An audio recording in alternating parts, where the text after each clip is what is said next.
The organization I was working in Delhi, there were quite a few friends.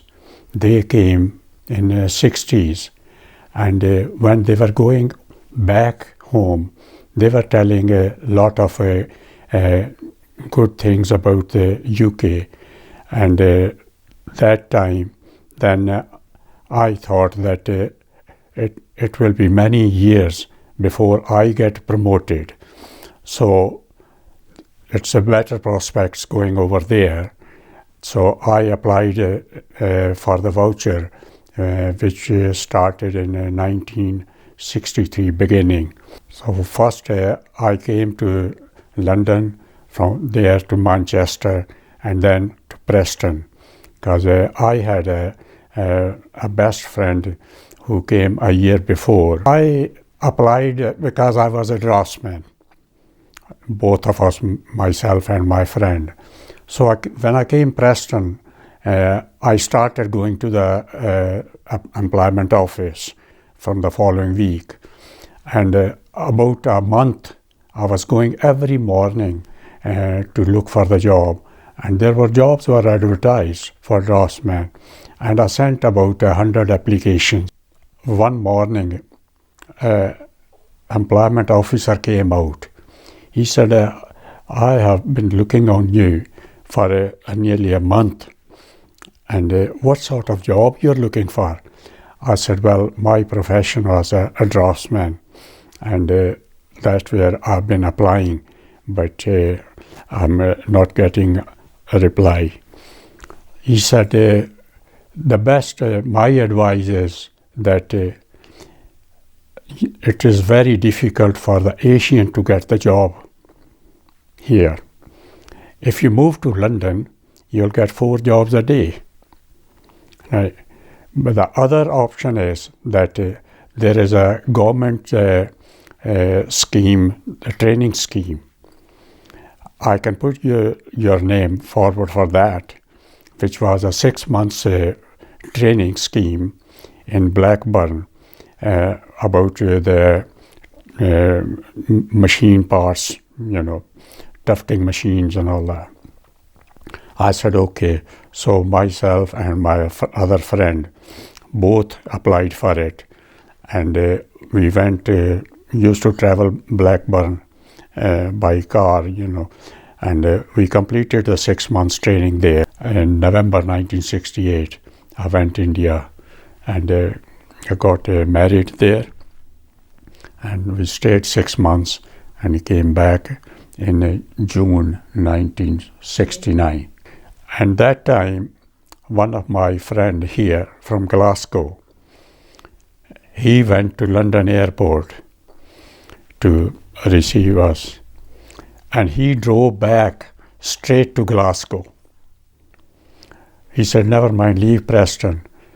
The other reason was that in Preston there were only half a dozen Punjabi families. And of those 6, I only knew 2 families. I said, well, it's okay for me when I was bachelor, but it's difficult for her to adjust here. She will be lonely, she will be feeling the homesick. So he drove us to Glasgow. He said, come and we'll do some business here, the shop or something. I tried jobs again. I got one interview from Glasgow City Council. So I went for interview as soon as I was set. And the first question I was asked that why you want the white collar job? I said, sir, I'm looking in my profession. But a lot of your friends are earning a lot more money in the transport. I said, that's not the question. I said, the money. I came here to get a job in my profession. He said, I can't see that you will be staying, because you people are here to earn the money in this country. And there is no much money in the white collar job. I went to the transport office, Bath Street, went for interviewing. There were 3 people in the panel to interview. And they said that you're interested in the buses. I said, no, sir. I came here to get a job in the underground, which was called the subway. They said, but we don't employ direct from the street younger people in the subway, because these jobs are treated a lighter job, and they are for either the older people or those who've been long time on the sick. We send them. I said, well, I'm sorry, but I have a passion for the trains. So they said, sorry, we can't offer you the job.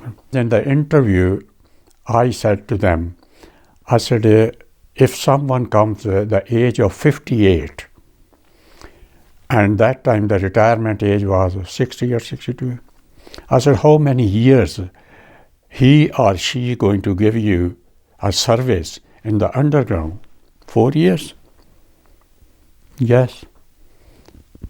I said, well, I'm 30 years old, and I'm going to give you the double of my age, the service. So they said, but it's our policy. I said, that's fine.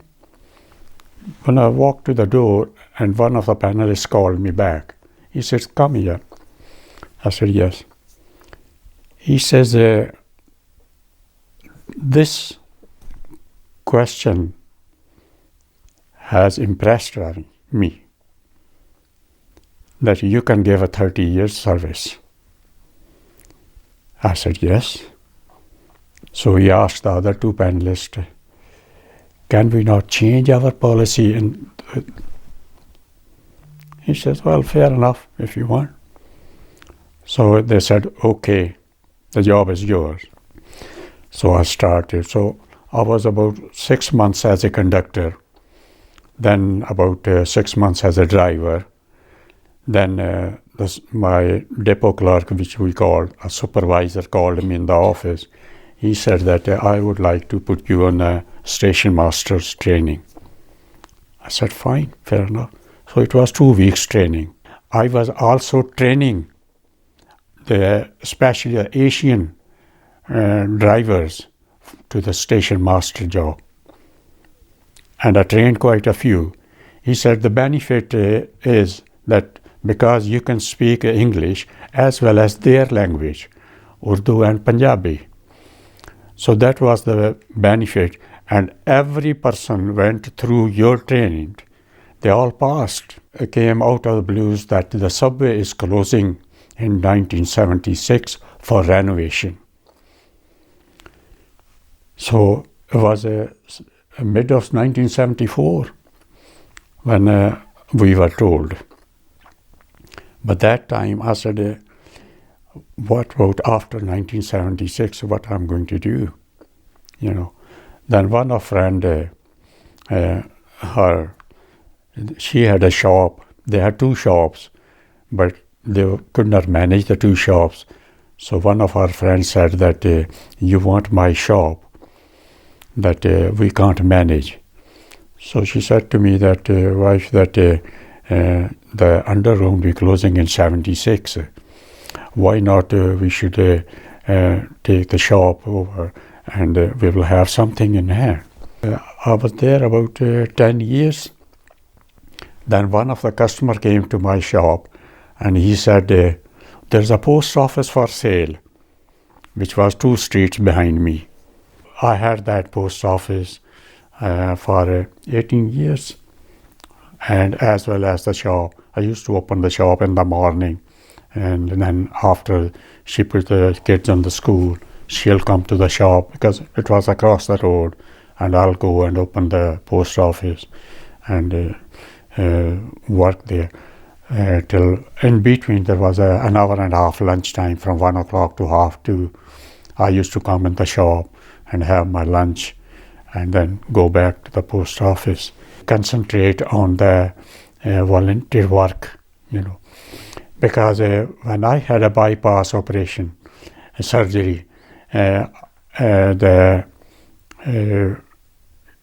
community, the Glasgow City Council, there was a girl, the manager came to interview me here to go into these elderly groups, which was called Shanti Bhavan. So it was closed in April 2014. I sat there for a couple of weeks. In 2 weeks' time, when I was getting up the sofa, I was holding my knees. I said, what happened here in 2 weeks? Then I said, no, I need to do something. 2 other friends, and I had various meetings with the Glasgow City Council politicians, councillors, MPs, even a written to the council letters to the director. So then we approached the temple, and the temple agreed. Even though the temple also sent a representation to the council, there's a lot of people signed, but they got the same reply which I was getting, and then they said that, okay, you can start open up here. In Edinburgh, there's a housing trust. They had some kind of function on the volunteers from all the groups. They invited, and there was a nomination, 2 volunteers from each group, and the 10 people were invited from every group, all from Sikhs, Muslims, our Chinese. They were all the group can nominate 2 volunteers. So my group, they nominated me. I discovered that the people were more friendly in Glasgow than England. The reason was that all the older generation, over 50s, 60s, 70s, they were in the war. First World War, Second World War, especially Second World War. And we were all fighting for our freedom.